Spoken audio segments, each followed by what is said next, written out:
جیسے برسوں سے کسی اشارے کا منتظر ہو۔ اس نے جلدی سے کہا، میں آپ کے لیے ایک زبردست کافی لے آتا ہوں عارفہ بی بی۔ عارفہ نے نظریں اٹھا کر اس کی طرف دیکھا لیکن کچھ کہا نہیں، بس اس کی آنکھوں میں ایک ایسی چبھن تھی جو نرمی کے پردے میں چھپی ہوئی خفگی کی طرح تھی۔ وہ خاموشی سے نذیر کو جاتے ہوئے دیکھتی رہی، دل ہی دل میں سمجھ رہی تھی کہ سب کچھ بس رسمی نہیں، کچھ اور بھی ہے جو اس کے انداز میں چھپا ہوا ہے۔ چند لمحوں بعد نذیر واپس آیا، ہاتھ میں کافی کا بھاپ اڑاتا مگ تھا جو اس نے آہستگی سے عارفہ کی ٹیبل پر رکھا۔ لیجیے عارفہ، اور کچھ خدمت ہو تو بتائیے گا۔ اس کے لبوں پر مسکراہٹ تھی مگر لہجے میں ایک الگ ہی امید چمک رہی تھی۔ عارفہ نے کافی کی طرف ایک نظر ڈالی، پھر اس کے طرف دیکھتے ہوئے دھیمی آواز میں کہا، میں نے تو تم سے کام بھی نہیں کہا تھا نذیر صاحب۔ میں نے کہا نا، مجھے اگر آپ کے کسی کام آ سکوں تو خوشی ہوگی۔ وہ نرمی سے بولا، جیسے اپنی ہر بات میں ہمدردی سمو رہا ہوں۔ اچھا، عارفہ نے گہری نظروں سے اس کے چہرہ کا مطالعہ کرتے ہوئے کہا، جیسے وہ اس کے اندر کی کہانی پڑھنے کی کوشش کر رہی ہو۔ نذیر نے ہلکی سیاہ بھری اور نظریں نیچی کرتے ہوئے کہا، دیکھیں نا عارفہ بی بی، یہ زندگی بھی کتنی ظالم چیز ہے، لمحوں میں سب کچھ بدل کے رکھ دیتی ہے۔ آپ کا جیون ساتھی وہ بھی یوں اچانک۔ عارفہ اب چہرے پر تھوڑی رکھے تھوڑا سا جھک کر اسے غور سے دیکھنے لگی۔ وہ جانتی تھی بات کہاں جا رہی ہے مگر پھر بھی خود کو ضبط میں رکھتے ہوئے سننا چاہتی تھی۔ انسان کو زندگی میں ایک سہارے، ایک ساتھی کی ضرورت ہوتی ہے جو ہر موڑ پر، ہر کٹھن راہ پر اس کے ساتھ کھڑا ہو، اسے سنبھالے۔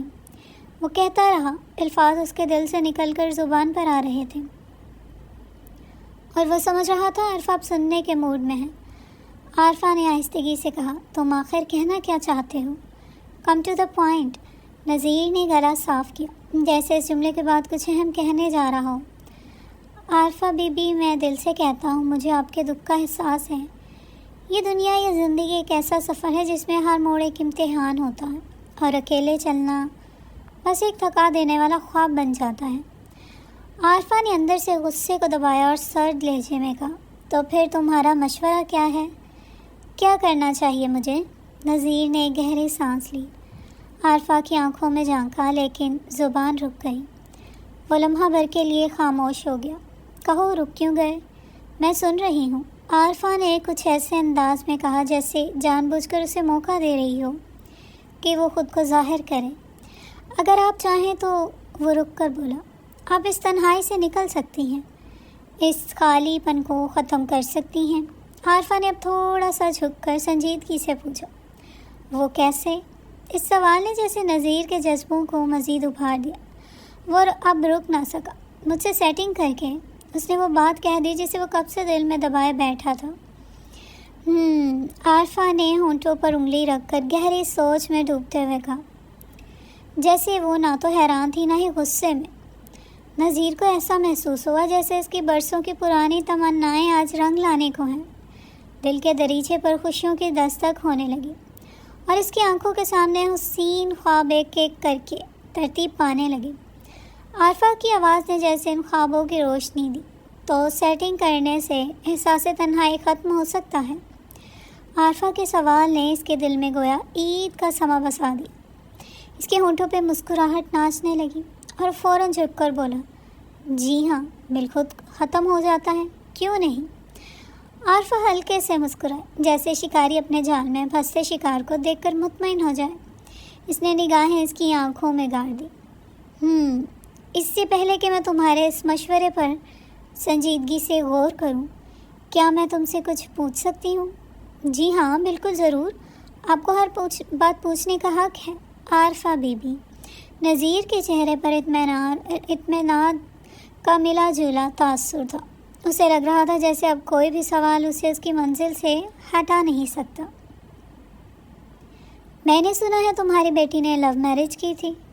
سوال قدر غیر متوقع تھا مگر وہ پرسکون انداز میں بولا، جی ہاں، آپ نے بالکل درست سنا ہے، اور سنا ہے تم نے اس فیصلے پر کبھی اعتراض بھی نہیں کیا۔ بالکل، میں نے ہمیشہ اس کی خوشی کو ترجیح دی، لیکن تمہارے داماد کے والدین نے تو رشتہ ماننے سے صاف انکار کر دیا تھا۔ ہے نا؟ اب کی بار سوال میں کچھ چھپتا ہوا سا انداز تھا۔ نذیر کی آنکھوں میں ایک لمحے کو پرانی یادوں کا سا درد ابھرا۔ جی، انہیں کبھی یہ رشتہ دل سے قبول نہ تھا۔ تمہارا داماد اب کہاں ہے؟ سوال بالکل سادہ تھا، مگر نذیر کو اچانک لگا کہ عارفہ کی باتوں کا رخ کچھ اور ہے۔ پھر بھی اس نے سچ بولنے میں جھجک محسوس نہ کی۔ 4 سال پہلے دبئی میں غیر قانونی طور پر داخل ہونے کی کوشش میں پولیس کے ہاتھوں مارا گیا۔ نذیر کے لب کانپنے لگے۔ بات کرتے کرتے آواز بھی تھوڑی بھاری ہو گئی۔ عارفہ نے گہری سانس لی اور پھر دھیرے سے پوچھا، اور تمہاری بیٹی اب کہاں ہے؟ میرے ہی گھر میں ہے، وہ آہستہ سے بولا۔ چند لمحے خاموشی رہی، پھر عارفہ نے وہ سوال کیا جو سوال نہ تھا، ایک خنجر تھا، ایک زخم کھولنے والا وار۔ اس کی بھی سیٹنگ کرا دی تم نے؟ یہ جملہ نہیں تھا، گویا بربادی کا طوفان تھا۔ نذیر کی آنکھیں ایک لمحے کو پتھرا گئی۔ اس کے خواب بکھرتے چلے گئے، جیسے کسی نے انہیں زمین پر پھینک کر رون ڈالا ہو۔ لب خاموش اور دل زخمی۔ اس کے اندر کا سب کچھ چیتھروں میں بکھر چکا تھا۔ نذیر کا چہرہ جیسے کسی نے اچانک آئینے کے سامنے رکھ دیا ہو۔ وہ خاموش کھڑا تھا، آنکھیں جھکی ہوئی اور ہونٹوں سے کوئی لفظ ادا نہیں ہو رہا تھا۔ عارفہ نے مگ میں بچی ہوئی کافی کا آخری گھونٹ لیا، میز پر مگ رکھا اور آرام سے صوفے کی پشت سے ٹیک لگا لی۔ کیا ہوا نذیر صاحب؟ جواب نہیں ہے۔ نذیر نے ہلکی سی کھانسی کی، گویا حلق صاف کر رہا ہو، مگر یہ اصل میں خاموشی توڑنے کا بہانہ تھا۔ عارفہ بی بی، آپ اب غلط سمجھ رہی ہیں۔ نہیں نذیر، میں بالکل درست سمجھ رہی ہوں۔ تمہاری نظریں تمہارے ارادوں کی چگلی کھا رہی ہیں۔ نذیر کی سانسیں جیسے تیز ہو گئی ہوں۔ اس نے نظریں چرا کر ادھر ادھر دیکھنا چاہا، لیکن عارفہ کی نظریں اس کے اعصاب پر سوار ہو چکی تھیں۔ ایک بیٹی کی محبت تم سمجھ نہیں سکے، اب میرے جذبات کے ساتھ کھیلنے چلے آئے ہو۔ تمہیں لگا ایک تنہا عورت کو بہلا کر اس کی کمزوری سے فائدہ اٹھایا جا سکتا ہے۔ نذیر اب اپنے دفاع میں کچھ کہنا چاہتا تھا، مگر عارفہ نے ہاتھ کے اشارے سے اسے چپ کروایا۔ میری تنہائی، میرا دکھ، میری زندگی، یہ سب میرے لیے ایک وقار رکھتے ہیں۔ میں کمزور نہیں ہوں، میں بس خاموش ہوں، اور تم نے میری خاموشی کو کمزوری سمجھا۔ نذیر کی آنکھیں جھک چکی تھیں اور زبان پر جیسے تالے پڑ گئے تھے۔ عارفہ آہستہ سے اٹھی، پرس اٹھایا اور دروازے کی طرف بڑھی۔ دروازے پر پہنچ کر رک گئی، مڑی اور ایک آخری نظر اس پر ڈالی۔ تمہاری بیٹی کو میرے سائے سے بھی زیادہ تحفظ کی ضرورت ہے، کیونکہ اس کا باپ ایسے مردوں میں شامل ہے جو عورتوں کے دکھوں کو موقع سمجھتے ہیں۔ دروازہ دھیرے سے بند ہوا اور کمرے میں نذیر اپنی سوچوں، شرمندگی اور شکست کے بوجھ تلے خاموش بیٹھا رہ گیا۔ نذیر کے چہرے کا رنگ فک ہو چکا تھا، آنکھیں جھک گئیں اور کچھ پل کی خاموشی چھا گئی۔ لیکن اگلے دن وہ عارفہ کی نظریں چراتے ہوئے دفتر آیا۔ اس کے دل میں اب غصے کی آگ چھلک رہی تھی۔ یہ عورت بہت چالاک ہے، مجھے ذلیل کر کے گئی ہے۔ اب میں اس کی عزت کو ایسا اچھالوں گا کہ پوری زندگی پچھتاتی پھرے گی۔ وہ دل ہی دل میں بڑبڑا رہا تھا۔ نذیر نے عارفہ کے خلاف جھوٹی شکایت کی، اسے بدنام کرنے کے لیے ایک فرضی افیئر کی کہانی بنا کر افسران کو بھیج دی، جس میں وہ خود کو ایک شریف اور مظلوم شخص کے طور پر پیش کر رہا تھا۔ مگر اسے نہیں پتہ تھا عارفہ نے پچھلے دنوں کی گفتگو خفیہ طور پر ریکارڈ کر لی تھی۔ اس نے سب کچھ پہلے ہی ایک قابل اعتماد خاتون افسر کو سنا دیا تھا۔ دفتر میں میٹنگ بلائی گئی، نذیر کو بلایا گیا، عارفہ بھی موجود تھی۔ نذیر احمد، آپ نے عارفہ بی بی کے خلاف جو شکایت کی ہے، اس پر ہمیں ثبوت مل گئے ہیں، مگر اصل ثبوت آپ کے خلاف ہے۔ افسر نے غصے سے کہا اور عارفہ کا ریکارڈ کیا ہوا آڈیو چلا دیا، مجھ سے سیٹنگ کر کے۔ نذیر کی آواز اس کے لب و لہجے کے ساتھ پوری میٹنگ روم میں گونجنے لگی۔ نذیر کا رنگ زرد پڑ گیا، ماتھے پر پسینہ اور فالس گنگ۔ افسران چیخنے لگے، شرم آنی چاہیے تمہیں۔